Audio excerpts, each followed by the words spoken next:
What's up guys, and welcome back to the Fwoof Show, and of course, welcome back to West of Loathing. We're still in the new studio, well, why we're still in the new studio, we're in the new studio, and we're here. So we're gonna head into this cave. We haven't been in this cave yet, so... There's a plaque bolted to the cave wall here. Read it. A record of the events of the expedition into Shaggy Dog Cave, November 1887. As recorded by Jim Plaque, right? Okay. Anything this way? No. Oh no, get back in the cave. There's another one. There's another plaque bolted to the cave here. Read it. Having acquired through various and sundry means a story which is interesting in its own right, but better saved for another time. A map purporting to lead to a large cache of jewels and ingots, of precious metals hidden by the infamous highwayman and train robber Black Coal Jr. in the years before the cows came home. I, Jim Plaque, along with my three compatriots, these being Nathaniel Wyman, Cyrus Howard, and Douglas Watts, set out to find Shaggy Dog Cave and the aforementioned treasure. Okay. Our equipment and provisions consisted of one cart and one horse to pull it, 4 additional horses to be ridden, 2 shovels, a spade, a mining pick, a large coil of rope, 1 large basket of eggs, as well as an assortment of other trail provisions and cookware, my own collection of bank plaques and engraving tools, 1 large and shaggy dog, and a buttful. I don't know what a buttful is, but... After travelling for 2.5 days to the south and east, we arrived at a small town named Dirtwater, the largest settlement in the vicinity of Shaggy Dog Cave. Leaving the dog to watch the horses, the 4 of us entered the local saloon and each ordered a beer, except Cy, who was satisfied with water.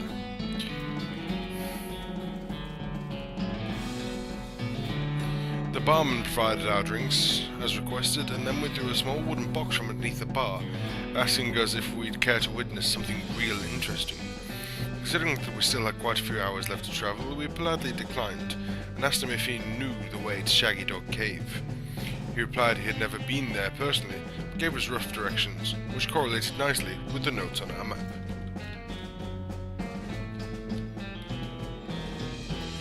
Upon leaving the saloon, we discovered to our dismay that some unknown villain had tampered with our wagon. Fortunately, the only spy is missing, with the buttful and the entire basket of eggs, apart from one that Doug had concealed within a pocket for safekeeping. We also discovered the dog had absconded with one of the horses, forcing Nate and Cy, after drawing of lots, to share.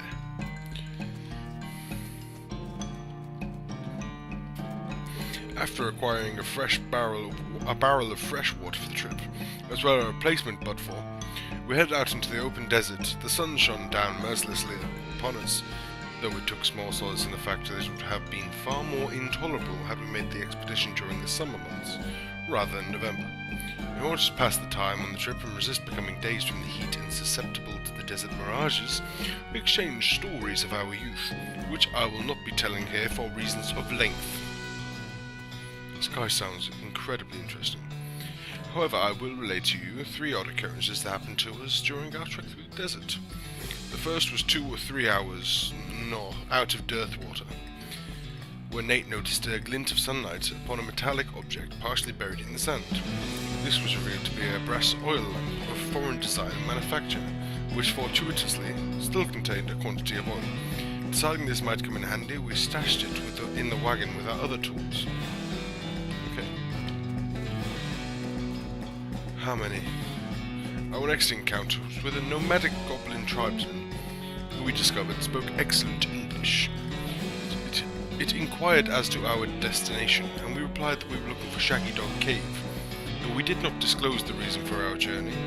The goblin confirmed that we were heading on the correct course, and mentioned that he had only a short time earlier witnessed a large and shaggy dog riding a horse in the same direction.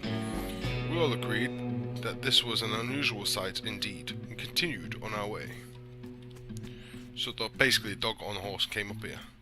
Sometime later we encountered a large adobe hut occupied by two identical-seeming old men with wild hair and long white beards. They invited us to take shelter from the heat, which we gratefully accepted, and introduced themselves as hermits.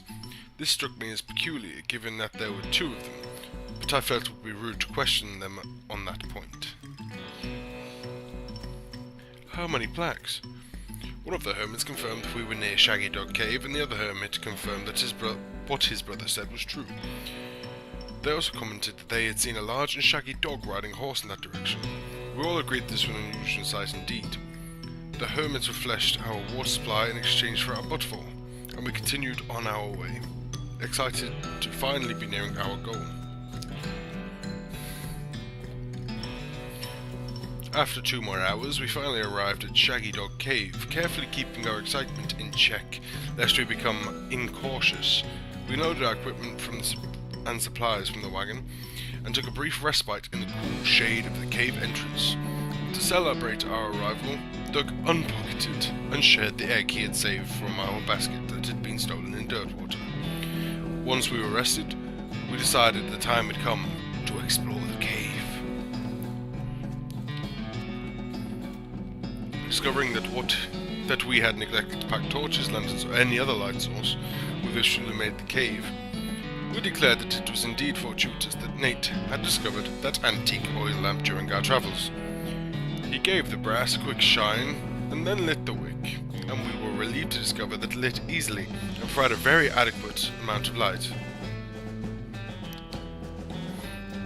As we headed into the cave, we were further encouraged by the fact that the floor was quite even and easy to traverse, and there were no side passages, which might cause us to become lost.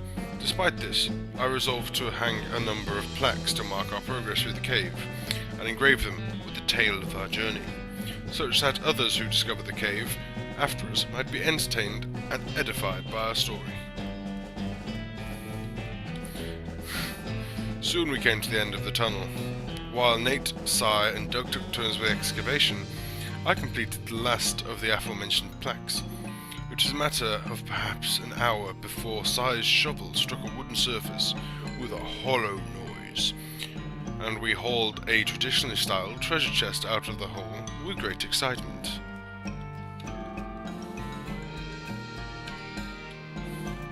The chest was locked, with an ancient and rusting iron padlock, which broke easily from a single swing from our pickaxe.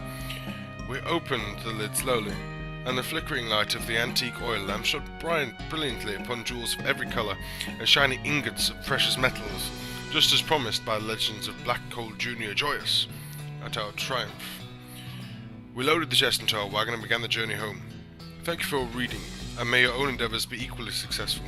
Signed, Jim Blackwriter. You game developers.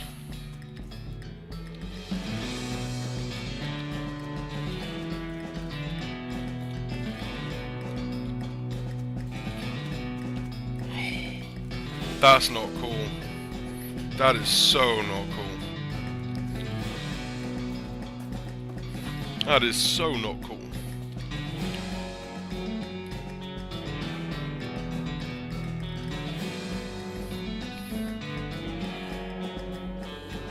You sneaky people. You did that on purpose.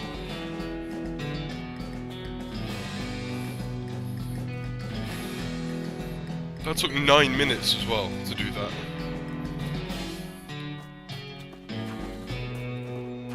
There's nothing else in the cave.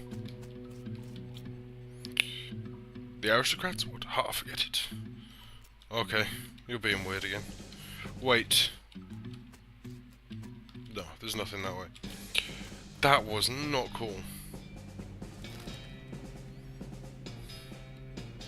We went to Coleridge, went to Butterfield, went to Fort Cowardice, we went everywhere. Let's go back to Dirtwater. Smouldering hole in the ground, and recognise it as the habitat of the southwestern coal snake. They keep to themselves mostly, but they're also known to enjoy a fight if one thrust the fight upon them. How much HP do you have? Victory. It's too easy. Too easy. That was way too easy. Snake spleen and coal snake skin. That's good. Right. Hey, Lloyd. Heard you had something interesting back there. I'm not sure what you're talking about. Maybe my info is too old. I found a note from some travellers that passed through here about 8 years ago. Oh, yeah, it was the previous bartender. He had a little trick he used to offer to show people. It's what got him fired eventually. The senator's wife wasn't amused. He rummages around under the bar for a minute, then blows the dust off a tiny piano about 9 inches tall. Here, you can keep the piano as long as you don't ask me about the trick. We've got to ask him about that trick. Who's the old man by the piano? Oh, that's Oldellsbury. Tragic fella he is. He was a writer and a poet. Came out west to tell his stories, but nobody were buying. Too weird his stories, fantastical like. Too bad, I love that stuff. Well, don't much matter now anyhow. He had to get normal work to make ends meet. Did pass in well as a prospector until one day he lost his mind a mind.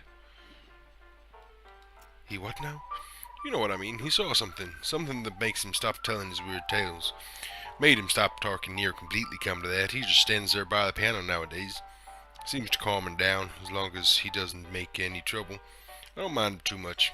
Feel a little sorry for him to be honest. Poor fella.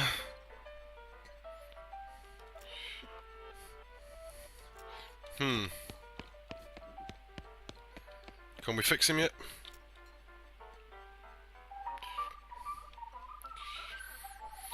Oh, we can.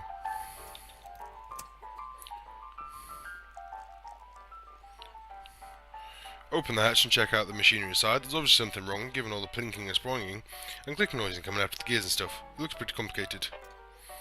Calibrate some springs and rearrange some gears. The machinery starts operating smoothly. The music improves immediately.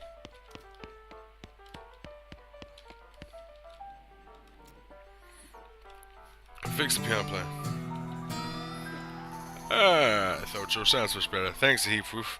I'd offer you a free room in exchange, but you've already got one. You need help with anything? Oh, okay. Let's talk to the man.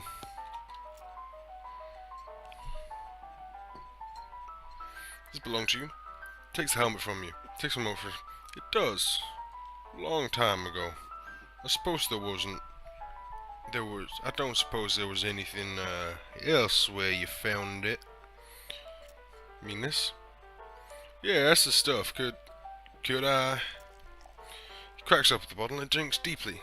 After a few moments, his demeanor changes entirely. He looks like a man 20 years younger. Would you like to hear a story? Yes. Oldellsbury tells you of a dreamer who is mysteriously transported to a dreamlike humid planet inhabited by hyper-intelligent spirits. Something about a story. You really lost yourself in it. Thank you, Oldellsbury. He nods.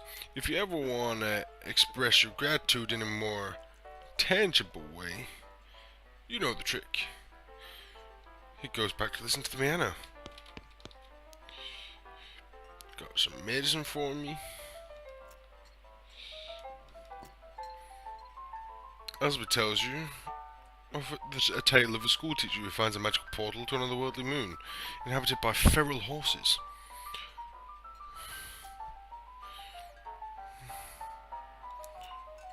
Oh, okay.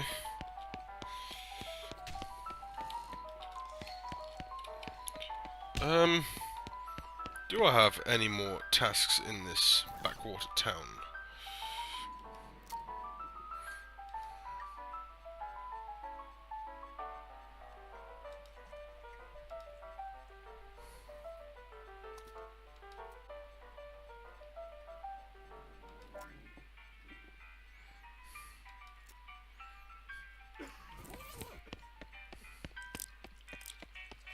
Ooh.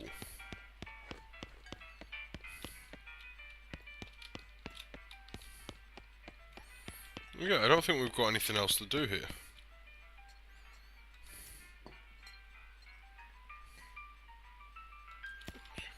Okay. Let's talk to our partner. We're in a good place. Okay. Am I forgetting about anything?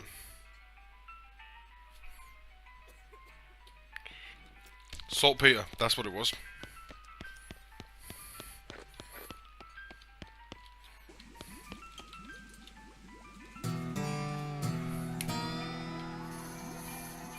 Okay, the next thing I need is a certain kind of hot pepper. It's called murder pepper.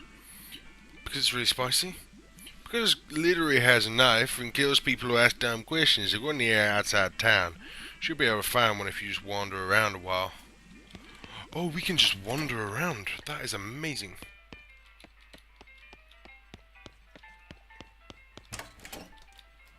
Let's do some wandering.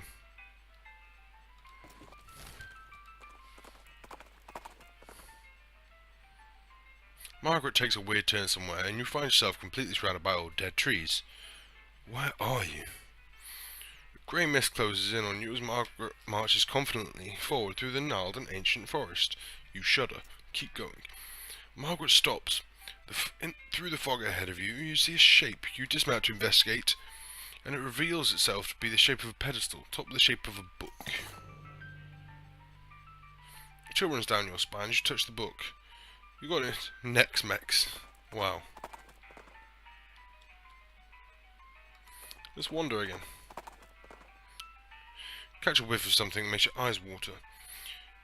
Trace it to its source, a vividly coloured red shape hanging from a scraggly little plant.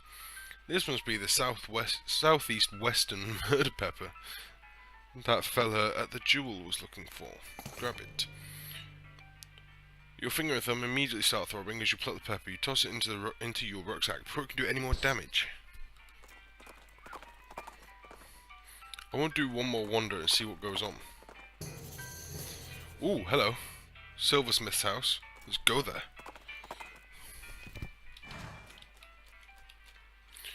Silver bullets making it. Okay.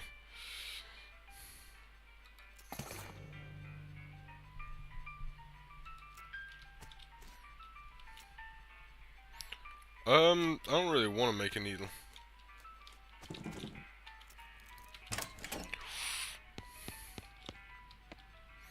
We don't have safe cracking. Instant grits and plum pudding.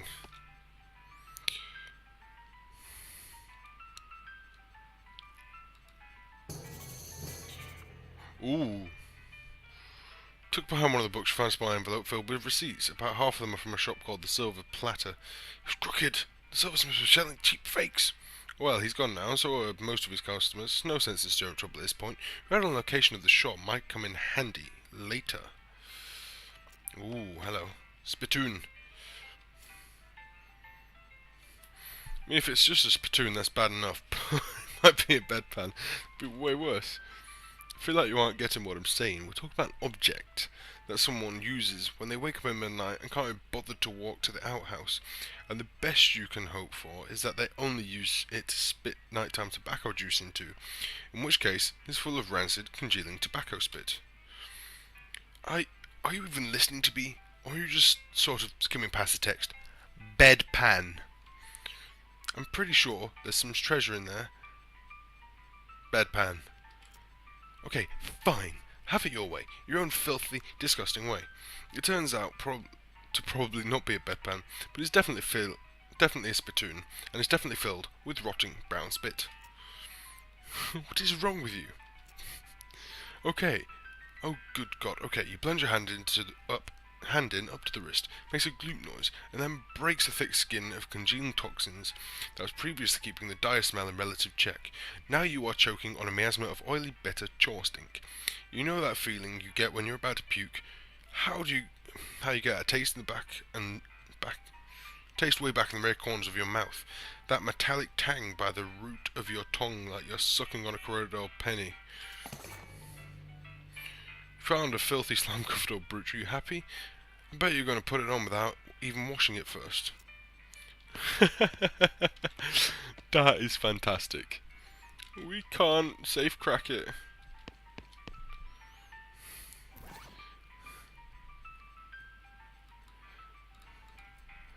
Oh, now that is taking the biscuit.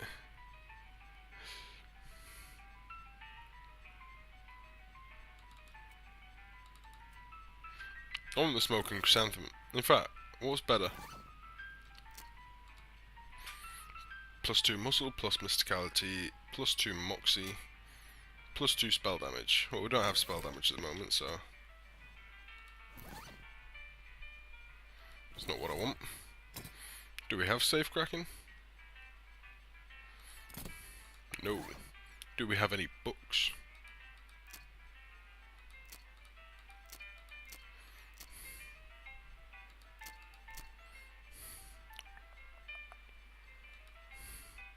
Read it.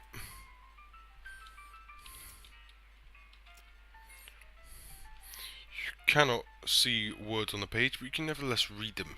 Man becomes stains with grim secrets. You got a skill. Grading skill. Okay. Let's show the last page. The book vanishes in a puff of black smoke. It's a really interesting article about punching people so hard they stop moving. Haymaker skill. It's an easy, deals damage and briefly stuns.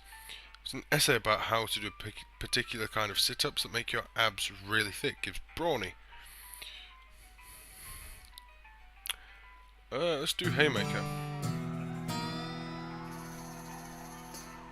Oh, we've got Haymaker, but we can't use the book again.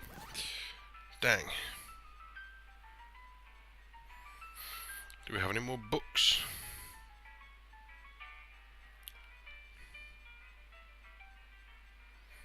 Don't look like it.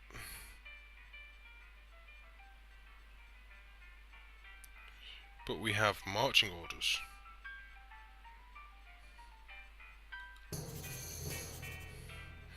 Ah. So we've got 2 more new locations. And